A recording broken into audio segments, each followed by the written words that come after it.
Sebuah video amatir perang sarung antara dua kelompok remaja di Blora, Jawa Tengah viral di media sosial.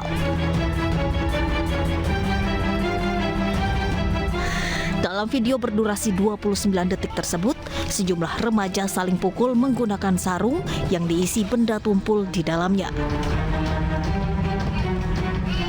Kasat Reskrim Polres Blora membenarkan peristiwa tersebut. Hasil pemeriksaan sementara, tawuran sarung dilakukan oleh sekelompok anak-anak usia sekolah menengah pertama di Jalan Komplek Perumahan Mentul, Kecamatan Cepu. Sesuai informasi yang kita terima itu kejadian Senin malam sekitar pukul 24. Tapi kan kita belum bisa memastikan apakah itu masih hari Senin ataukah Selasa dini hari ya. Tapi perkiraan sekitar 24 itu keterangan dari security di komplek perumahan tersebut. Pemicunya belum tahu dan ya? Ya belum. Pihak kepolisian masih belum memastikan siapa pelaku perang sarung antar kelompok tersebut. Hingga saat ini, anggota kepolisian Polres Blora masih terus melakukan penyelidikan untuk mengidentifikasi para pelaku. Dari Blora, Jawa Tengah, Heri Purnomo, iNews melaporkan.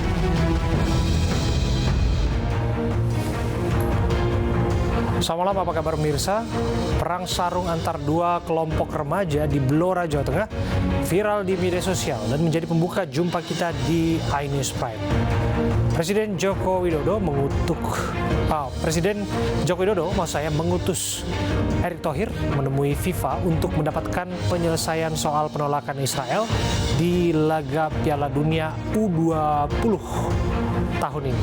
Presiden Joko Widodo menyebutkan bahwa sepak bola tidak ada kaitannya dengan politik. Saya Abraham Silaban, Anda menyaksikan iNews Prime.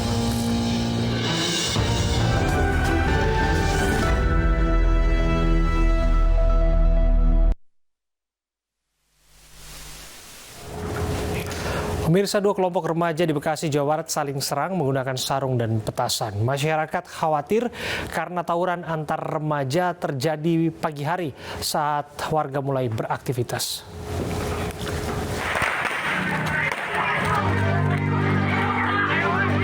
Dua kelompok remaja terlibat tawuran di Jalan Perumahan Telaga Pasiraya, Desa Sukasari, Kecamatan Serang Baru, Kabupaten Bekasi, Jawa Barat. Aksi tawuran terjadi selepas salat subuh dan meresahkan warga karena kelompok remaja ini tawuran tidak hanya menggunakan sarung, tapi juga menggunakan petasan kembang api untuk saling serang. Menurut salah seorang warga, aksi tawuran atau perang sarung hanya terjadi di bulan Ramadan. Warga pun khawatir karena tawuran terjadi pagi hari saat masyarakat mulai beraktivitas. Itu kan ya ibaratnya meresahkan juga, kan kalau itu kan ngeri takutnya kenapa-napa, ya intinya meresahkan lah, gitu kan takut ada orang lewat kena petasan itu, kena rumah gitu ya. Doang. Kalau di sini sering bang kejadian gitu bang? Kalau di sini sebenarnya sih baru kali ini sih sebenarnya. Kalau puasa ini? Kalau di sini iya, puasa ini baru hari ini doang. Kalau puasa tahun sebelumnya bang?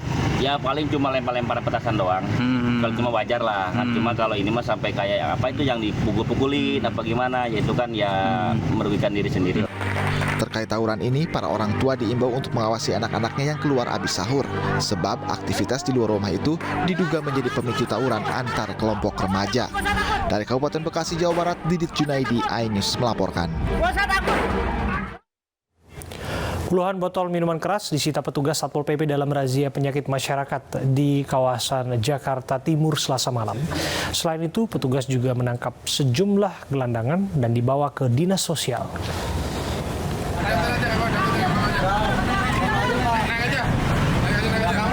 Petugas Satpol PP Jakarta Timur menggelar razia penyakit masyarakat di kawasan Keramat Jati dan Pasar Rebo, Jakarta Timur.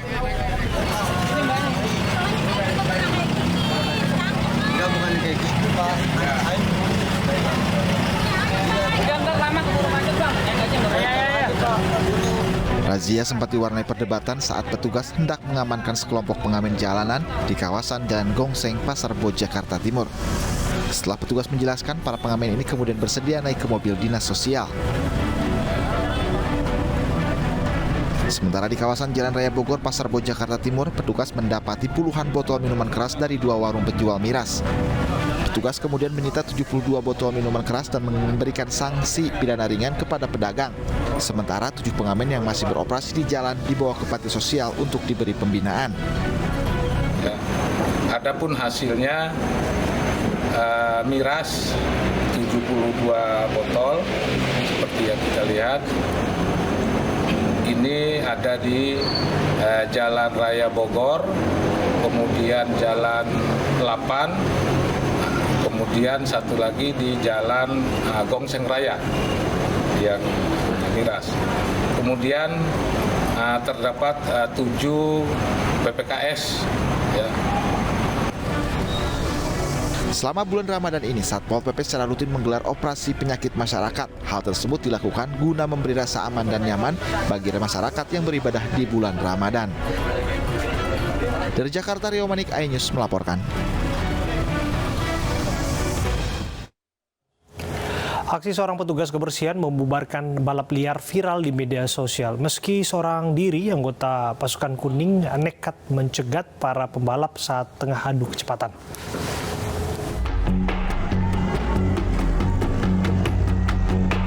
Aksi pembubaran balap liar yang dilakukan seorang petugas kebersihan di kota Singkawang, Kalimantan Barat viral di media sosial.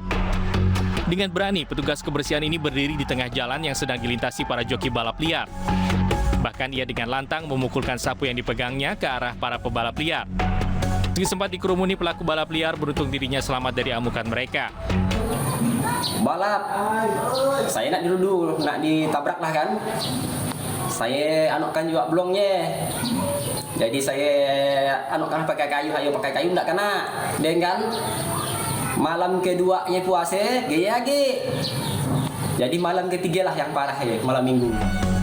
Akibat peristiwa ini, Forkopimda Kota Singkawang telah membentuk tim terpadu untuk mengantisipasi aksi-aksi balap liar susulan. Dari Singkawang, Kalimantan Barat, Rizky Kurnia, iNews melaporkan.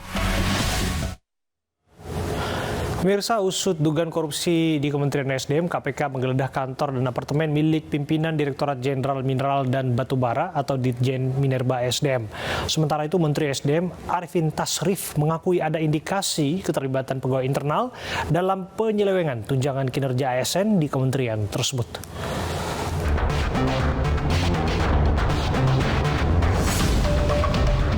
Komisi Pemberantasan Korupsi menaikkan status dugaan korupsi tunjangan kinerja ASN di Kementerian SDM menjadi penyidikan.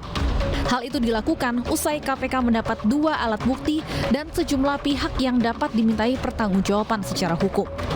Kami juga ingin sampaikan mengenai kegiatan hari ini KPK di Kementerian SDM, betul ya. Jadi kami melakukan penggeledahan gitu ya. Terkait dugaan korupsi di kantor Kementerian ESDM. Ya. Ini terkait dengan tindak lanjut dari laporan masyarakat tentunya yang masuk ke KPK, kemudian kami verifikasi, telaahan, dan ditingkatkan pada proses penyelidikan. Setelah kemudian ditemukan setidaknya 2 alat bukti yang cukup, maka kemudian kami meningkatkan pada proses penyidikan. Sebelumnya pada hari Senin lalu, KPK menggeledah apartemen milik pimpinan Direktorat Jenderal Mineral dan Batubara atau Ditjen Minerba ESDM. KPK juga telah menggeledah kantor Ditjen Minerba ESDM di Tebet, Jakarta Selatan dan kantor Kementerian ESDM di Jakarta Pusat. Sejumlah dokumen termasuk SK pegawai hingga surat perintah pembayaran tunjangan diamankan dalam 2 koper oleh tim penyidik KPK. Menteri ESDM Arifin Tasrif membenarkan adanya indikasi dugaan korupsi tunjangan kinerja pegawai di kementerian yang dipimpinnya. Pihaknya saat ini masih menunggu hasil pemeriksaan KPK. Temuan ini kan dari aduan masyarakat dan kita ketahui hasilnya untuk proses. Ini dari pemeriksaan. Ya. Tapi ada memang Pak kejadian penyimpangan itu seperti disampaikan KPK. Iya, ada indikasi. Keterlibatan dari pegawai internal sendiri juga ada berarti Pak? Iya. KPK menyebut kerugian negara akibat kasus ini mencapai puluhan miliar rupiah. Dalam kasus ini diduga terjadi pemotongan tunjangan kinerja ASN di Ditjen Minerba Kementerian ESDM. KPK menduga tersangka memakai hasil dugaan korupsi untuk keperluan pribadi. Dari Jakarta, tim liputan iNews melaporkan. Pengadilan Negeri Jakarta Selatan menggelar diversi kasus penganiayaan berat dengan terdakwa anak AG di Pengadilan Negeri Jakarta Selatan. Sementara itu, kuasa hukum David Ozora menyambangi Polda Metro Jaya sore tadi.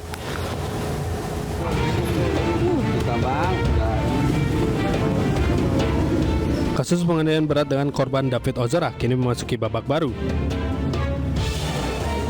Rabu besok, Pengadilan Negeri Jakarta Selatan menggelar diversi kasus penganiayaan berat dengan terdakwa anak terlibat konflik AG di Pengadilan Negeri Jakarta Selatan. Humas Pengadilan Negeri Jakarta Selatan, Jumianto, menjelaskan mekanisme persidangan anak di bawah umur yang telah diatur dalam UUD Peradilan Anak.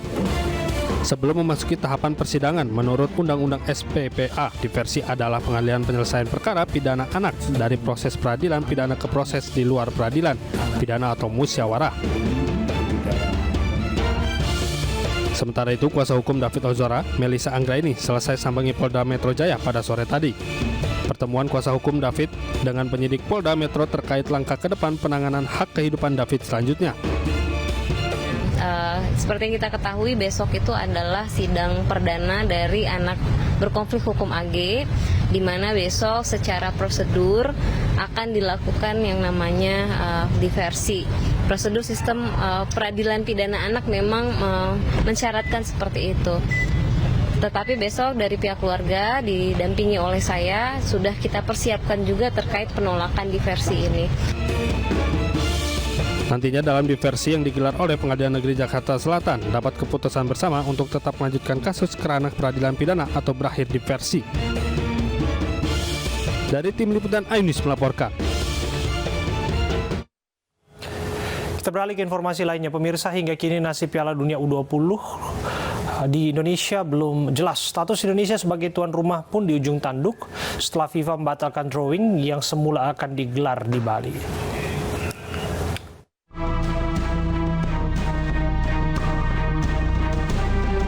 Nasib Indonesia menjadi tuan rumah Piala Dunia U20 2023 menjadi tanda tanya. Publik tanah air pun kini menanti keputusan FIFA terkait ajang ini. Status Indonesia sebagai tuan rumah Piala Dunia U20 tahun ini sedang di ujung tanduk setelah FIFA membatalkan drawing yang semula akan digelar di Bali 31 Maret 2023. FIFA membatalkan agenda drawing tersebut pada Sabtu 25 Maret lalu. Pembatalan itu buntut dari adanya penolakan dari Gubernur Bali, Iwayan Koster, terhadap kehadiran timnas Israel U20 di wilayahnya. Akibatnya, status tuan rumah Indonesia di ajang Piala Dunia U20 2023 terancam dicopot FIFA jika polemik penolakan timnas Israel tak segera dituntaskan. Dengan penolakan tersebut, jadi wajar kalau FIFA akhirnya melihat bahwa ini harus dibatalkan. Kemudian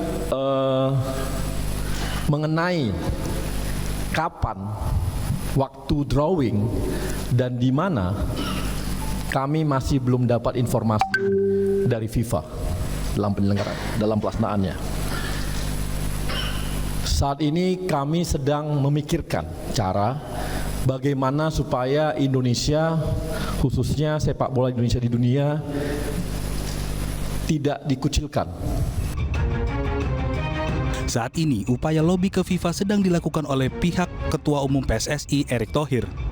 FIFA belum mengumumkan keputusan resmi terkait status Indonesia sebagai tuan rumah Piala Dunia U20 2023. Andai Indonesia gagal menjadi tuan rumah Piala Dunia U20 tahun 2023, ada konsekuensi yang harus ditanggung. Ban atau sanksi dan denda dari FIFA yang sudah menunggu Indonesia. Sementara itu, Wali Kota Solo Gibran Rakabuming menyatakan siap jika Solo harus menggantikan Bali sebagai lokasi drawing Piala Dunia U20. Mas, kemungkinan drawing dipindahkan ke Solo karena siap dan welcome dari Mas Wali sendiri? Tapi kalau seandainya pindah Solo, siap? Jika ada perintah dari PSSI, dari Menpora, saya siap. Selain Solo, kabarnya Wali Kota Bandung juga menyatakan kesiapan jika harus menjadi tuan rumah penyelenggaraan drawing Piala Dunia U20. Piala Dunia U20.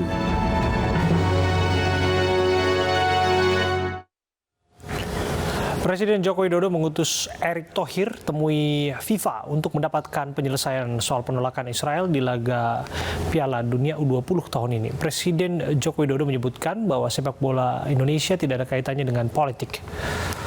Ini merupakan kehormatan bagi bangsa Indonesia karena kita mendapat kepercayaan menyelenggarakan Piala Dunia U20. Penyelenggaraan event olahraga yang paling banyak penggemarnya di seluruh dunia. Saat ditunjuk menjadi tuan rumah, kita belum mengetahui siapa yang akan menjadi tim peserta karena masih dalam proses prakualifikasi. Dan kepastian timnas Israel lolos seleksi Piala Dunia U20 baru kita ketahui pada bulan Juli 2022. Saya menjamin keikutsertaan Israel tidak ada kaitannya dengan konsistensi posisi politik luar negeri kita terhadap Palestina. Karena dukungan kita kepada Palestina selalu kokoh dan kuat. Dan dalam urusan Piala Dunia U20 ini, kita sependapat dengan Duta Besar Palestina untuk Indonesia bahwa FIFA memiliki aturan yang harus ditaati anggotanya. Jadi, jangan mencampur adukkan urusan olahraga dan urusan politik. Saat ini, FIFA juga telah mengetahui adanya penolakan-penolakan terhadap keikutsertaan timnas Israel di Piala Dunia U20. Tapi kita, baik pemerintah maupun PSSI, masih terus berusaha agar ada solusi terbaik. Untuk itu, saya telah mengutus Ketua Umum PSSI, Bapak Erick Thohir, untuk bertemu dengan tim FIFA untuk mencari penyelesaian yang terbaik, mencari solusi yang terbaik. Demikian yang dapat saya sampaikan. Terima kasih. Wassalamualaikum warahmatullahi wabarakatuh. Pemirsa, Presiden meminta untuk memisahkan antara politik dan olahraga terkait Piala Dunia U20 dan telah mengutus Ketua Umum PSSI Erick Thohir untuk mencari solusi bersama FIFA. Bagaimana peluang Indonesia menggelar Piala Dunia U20 setelah sempat ada penolakan terhadap timnas Israel? Kita akan bahas bersama pengamat sepak bola Abdul Haris. Selamat malam, Bung Haris. Selamat malam, Bang Abed. Ya, Bung Haris, kalau kita dengarkan apa yang disampaikan oleh Presiden Jokowi tadi, Anda bisa membaca tidak presentasi kemungkinan Indonesia masih jadi tuan rumah Piala Dunia U20 itu sebesar apa? Ya, pertama kita lihat dari pernyataan dari Presiden Jokowi. Kalau kita lihat di sini, ini ada lampu hijau dari Pak Jokowi bahwa Presiden menjamin keikutsertaan tim nasional. Ini ada dukungan Indonesia terhadap perjuangan Palestina dan juga tidak mengenyampingkan masalah konstitusi. Nah, ini kalau dari situ kan di sini ada jaminan dari pemerintah. Ini sudah menjadi sebuah poin penting ya dari segi perdebatan yang terjadi selama ini. Ini kan ada penolakan, iya. Yang menjadi kisruh kalau menurut saya adanya penolakan dari dua gubernur, terutama Bali ya. Bagaimana Bali yang rencana jadi tempat drawing ternyata ada penolakan dari gubernurnya. Ini yang membuat FIFA membatalkan drawing di Bali. Sekarang tinggal bagaimana lobby antara PSSI dengan FIFA, dan juga Presiden telah mengutus Pak Erick Thohir untuk bisa melakukan lobby dan juga mencari solusi-solusi terbaik. Kalau kemarin kita dengar pernyataan dari PLT Menpora, Bapak Muhajir, di situ terlihat bahwa ada beberapa opsi yang coba ditawarkan oleh pemerintah Indonesia. Salah satunya adalah yang menyangkut dengan Permenlu ya tentang Israel, diantaranya tidak mengibarkan bendera Israel dan juga tidak menyanyikan lagu kebangsaan Israel. Tapi ternyata sepertinya menurut Pak Muhajir itu ditolak FIFA. Nah, sekarang tinggal bagaimana negosiasi atau lobby antara PSSI, antara pemerintah Indonesia dengan FIFA. Kalau melihat kemungkinan ya ini tinggal banyak hal ya yang akan jadi pertimbangan FIFA. Apakah Indonesia bisa menjamin terselenggaranya turnamen ini dengan berbagai ancaman yang bisa dikatakan penolakan tersebut. Kalau seandainya Indonesia bisa meyakinkan FIFA bahwa Indonesia bisa menjamin dan juga bisa mengamankan segala kondisinya, saya pikir kemungkinan Indonesia untuk tetap jadi tuan rumah Piala Dunia U20 ini akan tetap terlaksana. Nah itu dia, masih ada upaya untuk memastikan peluang itu terbuka lebar. Apalagi kemudian Pak Erick Thohir disebutkan komunikasi intens dengan FIFA. Nah ini menarik, apakah jalur komunikasi yang dimaksud lobby-lobby dan kepastian itu bisa juga akan menjadi lampu hijau bahwa Indonesia bisa jadi tuan rumah, Bung Haris? Iya, yang paling utama kan adalah komitmen pemerintah ya. Kita sudah tahu bahwa sejak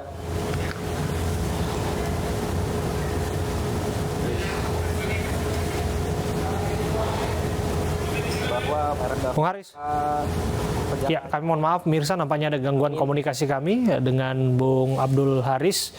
Kami mohon maaf, ada gangguan komunikasi. Dan pemirsa, polisi temukan selongsong peluru di mobil Bribtu RF Ajudan Spri Kapolda Gorontalo yang ditemukan meninggal dengan luka tembak. Informasinya kami hadirkan untuk Anda saat lagi.